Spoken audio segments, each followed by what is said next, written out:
back to Paleontology with Stir Fry. Today in this episode, we're going to be discussing trace fossils. Trace fossils are fossils that animals left behind from their behavior, or it doesn't even have to be animals. It can just be like, for an example, like the waves leaving sand ripples in the sand. I have two examples in my fossil collection. I have a coprolite, which is fossilized poo, and it's one of my favorite fossils I have.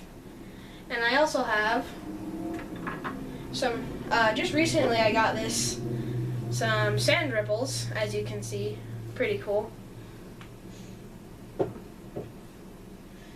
And for us, we got lucky and we got a chance to visit a track farm and actually get to learn a little bit more about trace fossils. So as you can see, just like this, if you were, say, a dinosaur walking out along a Cretaceous shore, leaving your footprints in here, and then a big rainfall or maybe mud washed over it quickly, that's how your tracks could get left here, and that's how the dinosaur tracks were made, and like you'll see in the following footage.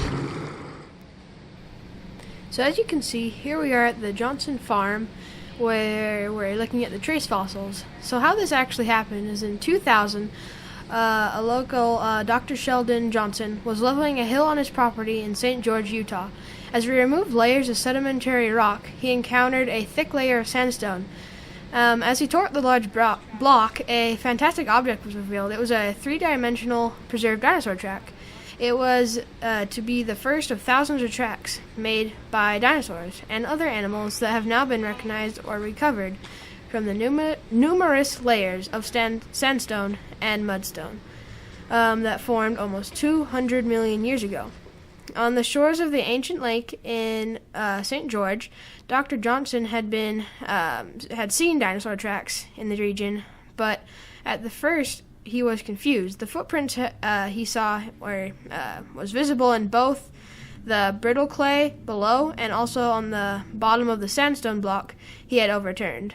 Experts, including the Utah State paleontologist Dr. Jim Kirkland, came to identify the additional tracks at the site, which revealed the extensive trackway to be found here. Realizing that these dinosaur tracks would be able to serve if they were educational purpose, Dr. Johnson and his wife worked to set aside the land and its fossils. Eventually, the Johnsons donated the tracks that they had found and arranged for the land to be carried by the city of St. George. They worked with scientists, local businesses, and government officials on the local, state, and national level to create the museum that is here today.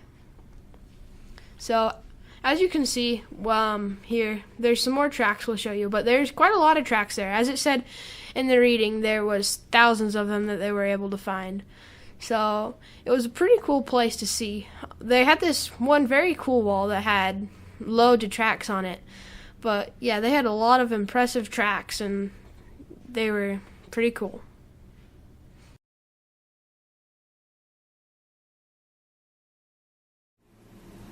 And the fossil fact for this video is, did you know that if you were to take a coprolite and look at it under a microscope, that sometimes you can actually see the scales or traces that the animal that got eaten left behind?